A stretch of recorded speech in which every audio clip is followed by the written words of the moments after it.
नमस्कार साथियों, मैं गौरव पवार आपका स्वागत करता हूं अपने इस यूट्यूब चैनल ऑनलाइन विद्यार्थी में। तो देखो साथियों, हम लोग इसमें भारतीय संविधान का इतिहास की हम बात कर रहे हैं और पिछली वीडियो में हमने देखा था कि संविधान सभा हम लोग गठित कर चुके थे। तो संविधान सभा जो गठित की गई थी, आपको पता है कि संविधान सभा ने ही क्या करा, संविधान का निर्माण किया था। तो अब आप इसमें देखेंगे चीज़ों को कि जब संविधान सभा गठित हो गई है, संविधान सभा हम लोग गठित कर चुके हैं कि 390 सदस्य उसमें थे, कहाँ चुनाव होकर आए। ठीक, अब हम लोग बात करते हैं अगली बात कि संविधान निर्माण किस तरीके से होता है। अब देखिएगा, तो इसमें सबसे पहली बात देखेंगे, देखो इसमें आप कि भारतीय संविधान का निर्माण की हम बात करते हैं। देखो, तो किसने निर्माण किया संविधान का, आपको पता है, मैंने कहा कि ये किया गया संविधान सभा के द्वारा। किसने किया कि संविधान का निर्माण किया गया है, वो किया गया है संविधान सभा के द्वारा। बात यहाँ से स्पष्ट हो जाती है पूरी की पूरी। देखो, जब संविधान सभा बन जाती है, तो संविधान सभा बनने के बाद होता क्या है कि संविधान सभा की पहली बैठक होती है। क्या होती है, देखो, तो अगर हम बात करें कि इसकी प्रथम बैठक की अगर हम बात करते हैं, देखो संविधान सभा की जो पहली बैठक हुई थी वो हुई थी 9 दिसंबर 1946 को हुई थी। ठीक है, इसमें तो क्या हुआ, जो पहली बैठक हुई संविधान सभा की, इसमें क्या हुआ कि इसमें बनाए गए अस्थायी अध्यक्ष। क्या थे, इस अध्यक्ष जो थे स्थायी नहीं थे, कौन थे, अस्थायी अध्यक्ष बनाए गए। देखो, जिनका नाम था सच्चिदानंद सिन्हा। कौन थे, सच्चिदानंद सिन्हा थे। उसके बाद यहाँ पर जो उपाध्यक्ष थे वो थे एस.सी. मुखर्जी। बात समझ में आई आपके यहाँ तक पूरी? तो देखो, ये जो पहली बैठक हुई थी, ये हुई थी दिल्ली के केंद्रीय कक्ष में। कहाँ हुई थी, देखो ये हुई थी दिल्ली के केंद्रीय कक्ष में हुई थी, जो कि वर्तमान समय में क्या है, संसद है। वर्तमान समय में क्या है, जो वर्तमान समय में क्या है, ये संसद है। स्पष्ट बात हुई यहाँ तक पूरी की पूरी आपकी, सारे फैक्ट हमने यहाँ तक देखे। अब देखो, इसके बाद इसमें आप एक चीज समझेंगे कि जब पहली बैठक हुई थी तो इसमें क्या हुआ कि मुस्लिम लीग जो थी वो अनुपस्थित रही। क्या रहा कि मुस्लिम लीग ने क्या करा, भाग नहीं लिया। क्या हुआ इसमें, मुस्लिम लीग ने क्या करा, मुस्लिम लीग ने भाग नहीं लिया था। मुस्लिम लीग ने भाग क्यों नहीं लिया, क्योंकि अगर आप बात करें, क्योंकि इसलिए भाग नहीं लिया कि जो उनका जो प्रतिनिधित्व वो बहुत कम था। क्या था, इन्होंने कहा कि स्थिति क्या है, इन्होंने कहा कि इनकी जो है इसमें स्थिति कमजोर है, इसलिए जो है मुस्लिम लीग ने इसमें भाग नहीं लिया था। जो पहली संविधान सभा की बैठक हुई थी, अब आप ध्यान रख सकते हैं। ठीक है, उसके बाद देखो, यहाँ पर 390 सदस्य संविधान सभा में थे, लेकिन इसमें जो थे केवल 208 सदस्य ही आए थे। कितने लोग आए थे यहाँ पर, 208 सदस्य जो थे इसमें वो आए थे, इससे अधिक लोग यहाँ पर नहीं आए थे। इस तरीके से आप इसे बात समझ सकते हो पूरी की पूरी। स्पष्ट बात हुई, पहली संविधान बैठक हमने पूरी की यहाँ तक। अब देखो, इसके बाद अगली बैठक होती है 2 दिन बाद।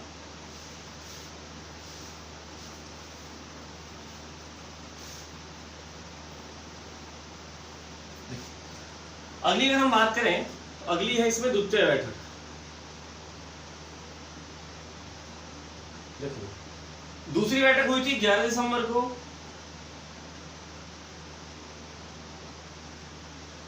इसमें क्या हुआ, देखो, यहां पर स्थायी अध्यक्ष बनाए गए, जिनका नाम था डॉक्टर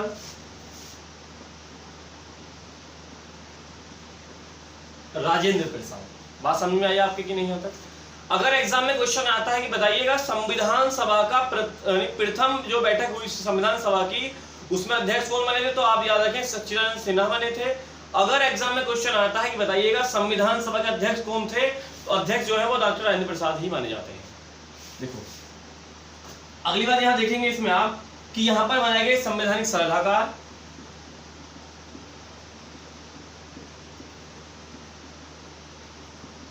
जिनका नाम है बी.एन. राव।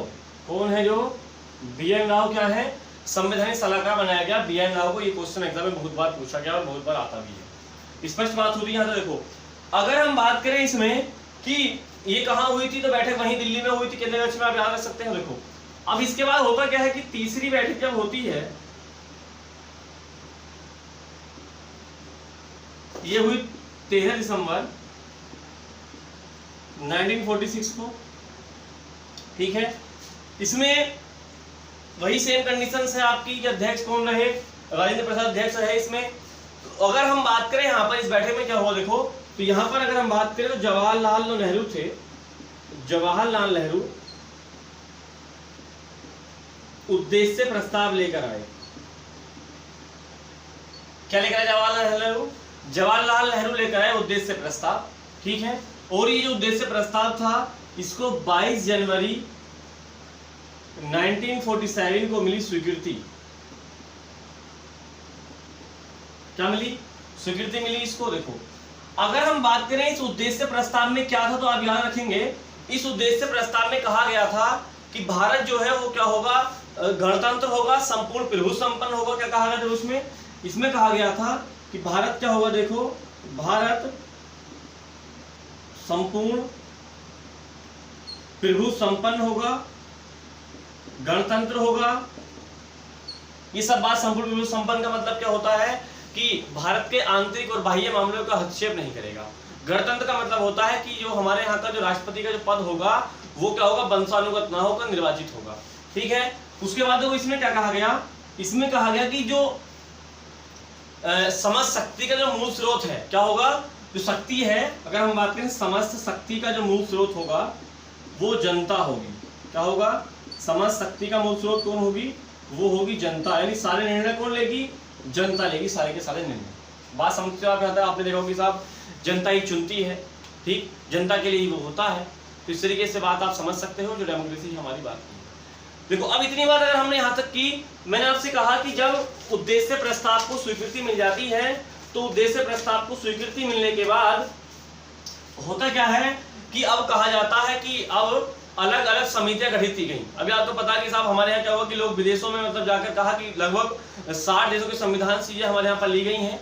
वो चीज हम देखेंगे कहाँ से क्या क्या है, वो आगे देखेंगे। देखो अब इसके बाद होता क्या है कि इसकी स्वीकृति मिलने के बाद क्या होता है, समिति गठित की जाती है। क्या होता है? देखो मैंने कहा कि जैसे ही उद्देश्य प्रस्ताव क्या होता है, उद्देश्य प्रस्ताव पारित हो जाता है तो उसके बाद क्या होता है कि जो समितियां, अलग अलग समितियां क्या स्वीकृति मिल जाती है। देखो तो अगर हम बात करें समितियों की, देखो सबसे पहले इसमें आती है प्रारूप समिति। जो क्या आती है सबसे पहले इसमें, देखो सबसे पहले आती है इसमें प्रारूप समिति, या इसे कहा जाता है पांडुलेखन समिति।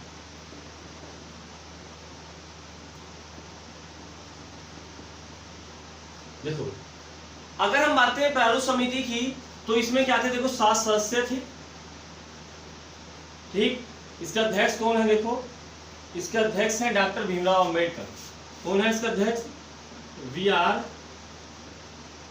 अंबेडकर क्या है इसका अध्यक्ष है, ठीक। देखो अब इसमें आप एक बात देखेंगे कि मैंने आपको बताया होगा पिछले लास्ट लेक्चर में भी कि जो भीमराव अंबेडकर थे ये सबसे पहले चुने गए थे पूर्वी बंगाल से। क्या हुआ देखो इनका क्या हुआ था कि ये पूर्वी बंगाल से क्या हुए थे, पूर्वी बंगाल से हुए थे निर्वाचित। लेकिन ये कहां चला गया पूर्वी बंगाल हिस्सा? ये चला गया विभाजन के समय पाकिस्तान में। कहां चला गया? देखो ये विभाजन के बाद कहां चला गया, विभाजन के बाद चला गया कहां, ये पाकिस्तान में चला गया। और पाकिस्तान में जाने के बाद इन्होंने क्या करा गया, देखो मुंबई प्रेसिडेंसी की, मुंबई प्रेसिडेंसी की पूना संसदीय सीट से एक व्यक्ति हैं जिनका नाम है क्या बोलते हैं, MR जैकर। क्या हुआ देखो MR जैकर से क्या करा गया, वहां से त्याग पत्र दिलाया गया। और तब क्या हुए, यहाँ पर हुए उपचुनाव। और उपचुनाव होने के बाद फिर से जो है भीमराव अंबेडकर को चुना गया संविधान सभा के लिए। तो बात समझ में आती है आपको यहाँ तक? तो पहले कहाँ चुने गए थे ये? तो सबसे पहले चुने गए थे ये पूर्वी बंगाल से। लेकिन पूर्वी बंगाल क्या हुआ, विभाजन, जैसे विभाजन हुआ तो क्या हो गया, वो चला गया हिस्सा हमारा पाकिस्तान के अंतर्गत। और जैसे ही पाकिस्तान के अंदर वो चला गया तो फिर क्या हुआ, इनको मुंबई प्रेसिडेंसी की जो पूना सीट थी वहां से क्या करा गया, एक दूसरे मतलब एक सदस्य संविधान सभा के नाम था MR जैकर। MR जैकर को वहां दिलवाया त्याग पत्र। और त्याग पत्र दिलवाने के बाद क्या होता है, फिर वहां से ये चुने जाते हैं संविधान सभा के लिए। बात समझ में आई आपके यहाँ तक पूरी की पूरी? देखो अगर हम बात करें इसमें अन्य लोगों की तो आप देखेंगे, देखो सबसे पहले अध्यक्ष हो जाते हैं। देखो अगर हम बात दूसरे व्यक्ति हैं इसमें जिनका नाम है गोपाल स्वामी अयंकर, क्या है देखो नंबर एक दूसरे व्यक्ति हैं गोपाल स्वामी अयंकर। तीसरे हैं इसमें कृष्ण स्वामी, क्या है तीसरे? कृष्ण स्वामी अयंकर हैं।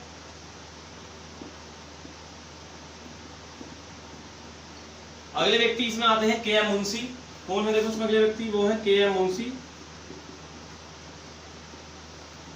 पांचवें व्यक्ति हैं इसमें आपके जिनका नाम है सैयद मोहम्मद सादुल्लाह। कौन है पांचवें व्यक्ति? सैयद मोहम्मद सादुल्लाह है।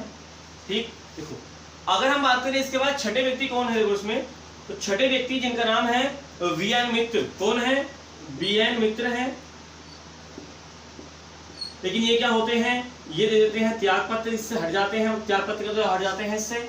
और इसके बाद देखो क्या होता है, जब त्याग पत्र दे देते हैं तो इसके बाद क्या होता है, इनके स्थान पर एन माधवराव को क्या होता है, इनके स्थान पर एन माधवराव चुने जाते हैं।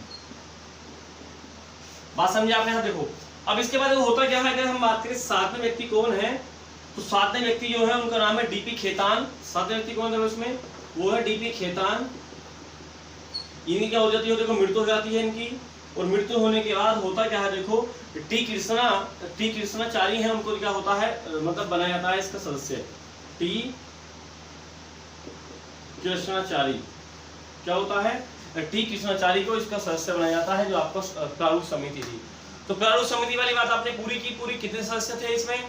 ठीक है, अध्यक्ष कौन थे इसके, और अन्य लोग कौन कौन थे, और ऐसे कौन कौन से लोग थे जो दो व्यक्ति चुने गए पहले, लेकिन बाद में क्या हुआ, उन्होंने इस्तीफा दे दिया था। इस्तीफा दे दिया, हमारे मतलब मृत्यु हो गई एक की, इस्तीफा इस तरीके से आप समझ सकते हैं। तो पूरी बात समझिए आपने यहाँ तक। देखो अब इसके बाद हम बात करते हैं अगली समिति कौन कौन सी गठित की गई, और एग्जाम के लिए हमारी कौन कौन सी समिति गठित, मतलब एग्जाम के लिए कौन कौन चीजें महत्वपूर्ण है। देखिएगा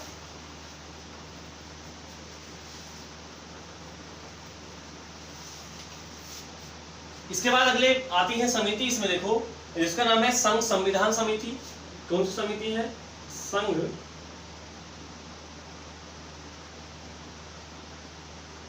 संविधान समिति और संघ शक्ति समिति। देखो ये दोनों समिति हैं, इनके जो अध्यक्ष बनाए गए हैं उनका नाम है जवाहरलाल नेहरू।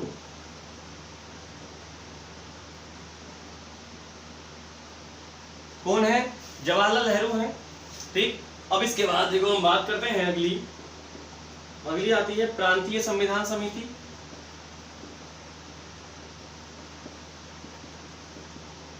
ठीक है, और इसके बाद है मूल अधिकार एवं अल्पसंख्यक समिति। कौन सी बात की मैंने कहा मूल अधिकार और अल्पसंख्यक समिति देखो थी। इसके जो अध्यक्ष बनाए गए थे वो बनाए गए थे सरदार वल्लभ भाई पटेल। कौन बनाए गए हैं? सरदार वल्लभ भाई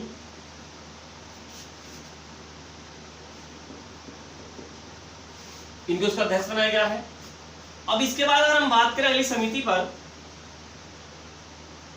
तो अगली समिति है आपकी झंडा समिति। देखो ये क्वेश्चन बहुत ही डाउट में रहता है। झंडा के बाद रियासत समिति,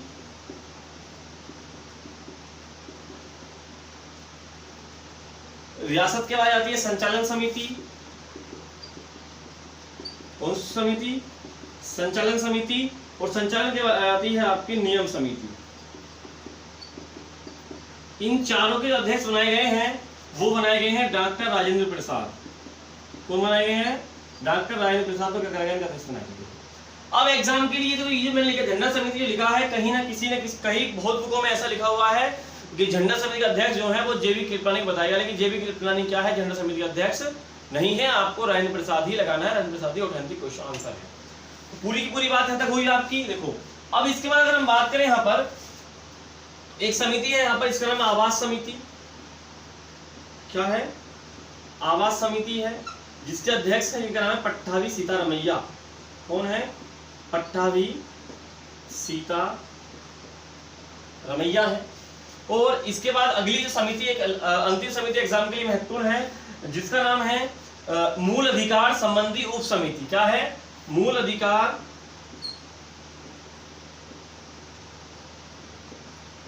संबंधी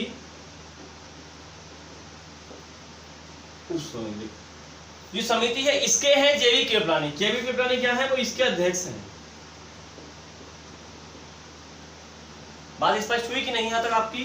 तो इस तरीके से मैंने जो बताया यहाँ पे, ये क्या है? सब समितियां हैं जो एग्जाम के लिए बहुत ही महत्वपूर्ण मानी जाती है। यहाँ से एग्जाम में क्वेश्चन इन्हीं से पूछा जाता है। तो पूरी की पूरी बात स्पष्ट हुई आपकी यहाँ तक? जो मैंने आपको बताया, ये समितियां आप याद कर लो, इससे बाहर एग्जाम में नहीं आएगी। अब जब समितियां गठित हो गई, हर किसी को अपना अपना काम बांट दिया गया, क्या हुआ? देखो मैंने कहा आपसे, जब समितियां गठित हो गई और समितियां गठित होने के बाद क्या होता है? सबको अलग अलग काम बांट दिया जाता है। जैसे ही अलग अलग काम बांट दिया गया, तो अब आप याद रखें कि अब क्या होता है कि संविधान सभा की अलग अलग बैठकें, मतलब बैठक के अधिवेशन किए जाते हैं। क्या होते हैं? अधिवेशन होते हैं। और अधिवेशन होने के बाद क्या होता है? अधिवेशन होने के बाद 3 चलते हैं वाचन, मतलब कि जो विदेशों से चीजें ली गई हैं हमारे संविधान में, उनकी क्या होता है? वो तैयार किया जाता है। कौन कौन कहां से क्या हुआ। लगभग 60 देशों का हमारे संविधान का मिश्रण है। क्या है? लगभग 60 चीजें हमारे संविधान में ली गई हैं। अब देखो, इसके बाद हम समझते हैं कि अब देखो होता क्या है कि कौन कौन से वाचन होते हैं। देखो तो देखिएगा, इसमें अगर हम बात करें, इसमें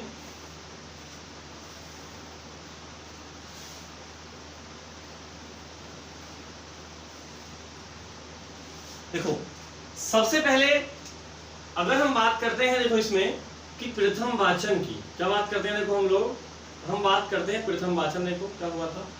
तो जो पहला वाचन था वो हुआ था 4 नवंबर 1948 से लेकर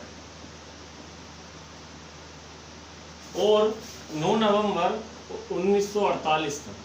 ठीक। अगर हम बात करें दूसरा वाचन,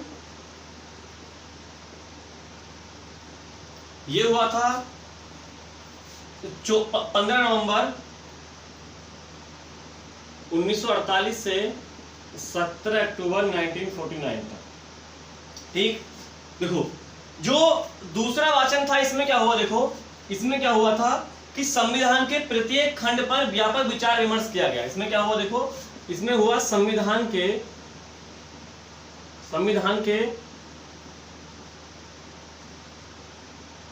प्रत्येक खंड पर विचार विमर्श किया गया। मतलब समझना, जो भारत में क्या हुआ, उन पर अलग अलग से विचार विमर्श किया गया। देखो अब इसके बाद अगर हम बात करें तीसरा वाचन, जो अंतिम वाचन है,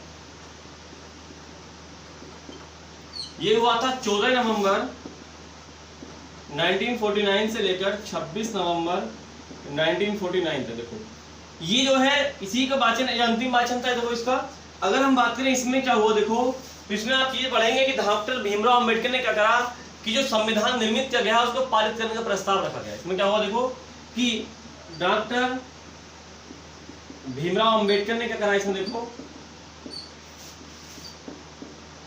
निर्मित संविधान का करा। देखो निर्मित संविधान जो है को पारित किया गया इसमें। ठीक। और इसके बाद देखो होता क्या है कि इसी बीच क्या हुआ? देखो कि 26 नवंबर 1949 को क्या होता है, आप याद रखें, आपको पता भी है कि 26 नवंबर 1949 को क्या होता है कि संविधान को हम लोग एडोप्ट कर लेते हैं। क्या करते हैं? संविधान को क्या कर लेते हैं? अंगीकृत कर लेते हैं, या एडोप्ट कर लेते हैं। लागू अभी हमने नहीं किया है। क्या करते हैं? संविधान को हम स्वीकृत कर लेते हैं, स्वीकृति मिल जाती है, मतलब क्या होता है? एडोप्ट हो जाता है। देखो जब ये संविधान अंगीकृत हुआ था, यानी कि जिस दिन स्वीकृति मिली, तो आप ध्यान रखें कि यहाँ पर क्या हुआ कि 284 सदस्यों ने क्या करे? हस्ताक्षर करें। इसमें क्या था? 8 थी महिलाएं। ओवरऑल महिलाएं कितनी थी कुछ संविधान सभा में? 15 महिलाएं थी। लेकिन जब संविधान सभा की अंतिम बैठक हुई, मतलब कि जब तक अंतिम बैठक हुई, तो उसमें क्या हुआ? केवल 284 लोगों ने ही हस्ताक्षर किए थे, सभी लोगों ने हस्ताक्षर नहीं किए थे। बात समझ में आती है आपकी पूरी? यहाँ तक देखो अब जब संविधान अडॉप्टेड हो जाता है, तो आप एक बात याद रखेंगे कि इस दिन क्या हुआ कि 16 अनुच्छेद लागू किए गए। कितने अनुच्छेद लागू हुए? केवल 16 अनुच्छेद लागू हुए थे। और 26 नवंबर के दिन ही क्या होता है, आप एक बात यहाँ पर याद रखेंगे कि इस दिन क्या हुआ, जब संविधान क्या हुआ, बनकर पूरा तैयार हो गया, संविधान को हमने अपना लिया, संविधान को हमने, और जब अपना लिया गया तो यहाँ पर आप एक बात याद रखेंगे कि 395 अनुच्छेद हैं इस दिन तक, 8 थे अनुसूचियां और 22 थे भाग। कितने भाग थे? 22 भाग थे। ठीक, उसके बाद कुल इसमें क्या हुए, कुल 11 अधिवेशन हुए। कितने अधिवेशन हुए? कुल 11 अधिवेशन हुए हैं। और इसमें जो समय लगा है वो आप जानते भी होंगे अच्छे तरीके से, वो लगा है 2 वर्ष 11 माह और 18 दिन का समय। समय कितना लगा है इसमें? 2 वर्ष 11 माह 18 दिन का समय लगा है। तो हमने क्या करा, अब तक संविधान को अपना लिया। देखो अब इसके बाद यहाँ तक हमने बात की कि संविधान को क्या करा हमने, 26 नवंबर को क्या करा, अंगीकृत कर लिया है। जैसे आप देखो अब एक यहाँ से होता क्या कि संविधान को लागू कब किया गया, तो आप देखेंगे इसमें देखो कि आखिर संविधान जब 26 नवंबर 1949 को बनकर तैयार हो गया तो उसको लागू हमने 26 जनवरी, क्योंकि आखिर ये क्वेश्चन माइंड में बहुत बार हमारे क्या करता है, समस्या पैदा करता है। देखो तो इसमें अगर हम बात करें कि संविधान सभा की अंतिम बैठक की अगर हम बात करें, संविधान सभा की जो अंतिम बैठक हुई है ये हुई थी 24 जनवरी 1950 को। ठीक, तो इस अंतिम बैठक में क्या हुआ कि संविधान सभा को भंग करके संसद में परिवर्तन कर दिया गया। क्या हुआ देखो इसमें, संविधान सभा क्या हो गई, संविधान सभा भंग करके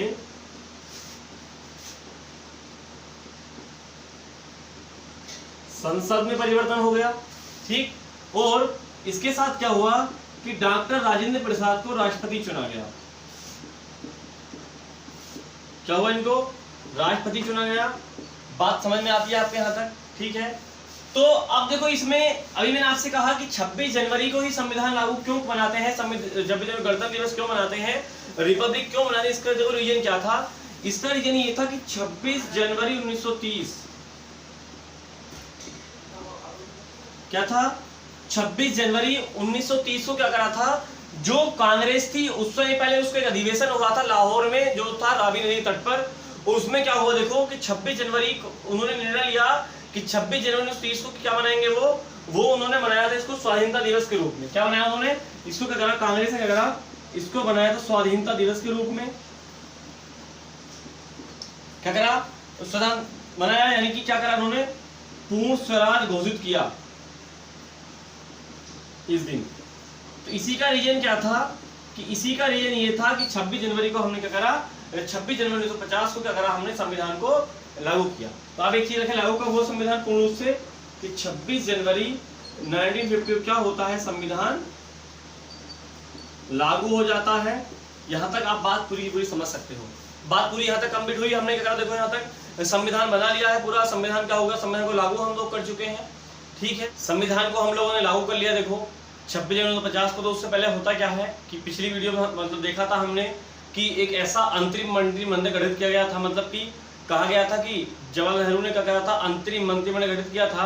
अब देखो ये जो मंत्रिमंडल है ये ऐसा मंत्रिमंडल है कि जो क्या है देखो कि स्वतंत्रता के बाद गठित मंत्रिमंडल, मतलब स्वतंत्रता के बाद जो मंत्रिमंडल गठित किया गया वो क्या था, स्वतंत्रता से पहले का था। और ये क्या है, स्वतंत्रता के बाद का जो अंतरिम मंत्रिमंडल था वो गठित किया गया। देखो उसमें कौन कौन से मंत्री महत्वपूर्ण है वो देखेंगे। देखो ध्यान रखें आप, इसमें अध्यक्ष जो थे वो सी राजगोपालचारी थे। अध्यक्ष कौन थे, सी राजगोपालचारी क्या थे, अध्यक्ष थे। उपाध्यक्ष कौन थे, जवाहरलाल नेहरू थे। उसमें भी उपाध्यक्ष ये थे, इसमें उपाध्यक्ष ये हैं। ठीक है, उसके बाद देखो सूचना गृह प्रसारण मंत्री कौन थे, सरदार वल्लभ भाई पटेल को बनाया गया था इसमें। इसके बाद विधि मंत्री कौन है, भीमराव अम्बेडकर हैं। और रक्षा मंत्री कौन है, सरदार बलदेव सिंह है। क्या है, रक्षा मंत्री कौन है, बलदेव सिंह को रक्षा मंत्री बनाया गया था। और खाद्य कृषि मंत्री हैं राजेंद्र प्रसाद। और शिक्षा मंत्री हैं मौलाना अबुल कलाम आजाद। वहां कौन थे, राजेंद्र प्रसाद थे। यहाँ कौन है, मौलाना अबुल कलाम आजाद जो है वो क्या है, शिक्षा मंत्री है। बात समझ में आती है आपके पूरी यहाँ तक। उसके बाद श्रम मंत्री कौन है, यहाँ पर जगजीवन राम श्रम मंत्री हैं। ठीक है, जगजीवन राम क्या है, श्रम मंत्री बनाए गए थे। वित्त मंत्री कौन है, षणमुखम शेट्टी हैं। और रेलवे परिवहन मंत्री हैं जॉन मथाई। इतनी बात आपने यहाँ से समझी। क्या था कि स्वतंत्रता के बाद जो मंत्रिमंडल गठित हुआ था उन मंत्रियों पर हम लोगों ने बात की। यहाँ तक बात स्पष्ट हुई, यहाँ तक क्लियर है सब कुछ। इसके बाद देखो हम लोग अब चर्चा करते हैं कि जो हमारा संविधान है क्या है। देखो जो हमारा भारतीय संविधान है उस भारतीय संविधान में चीजें कहाँ कहाँ से ली गई हैं। तो देखो मैंने अभी आपको बताया था इसमें कि इसमें क्या हुआ है, देखो कि लगभग 60 से हमारे संविधान में क्या हुआ है, चीजें ली गई हैं। देखो अगर एग्जाम में कुछ देखो, सबसे पहले क्या है कि सर्वाधिक प्रभाव किसका पड़ा, तो आप ध्यान रखेंगे कि सर्वाधिक जो प्रभाव पड़ा है हमारे संविधान पर वो पड़ा है भारत शासन अधिनियम 1935 का। किसका प्रभाव पड़ा है, मैंने आपको पहले बताया था कि अधिकांश हिस्सा जो है क्या है, वो अधिकांश हिस्सा संविधान में लिया गया है वो लिया गया है भारत शासन अधिनियम 1935 से।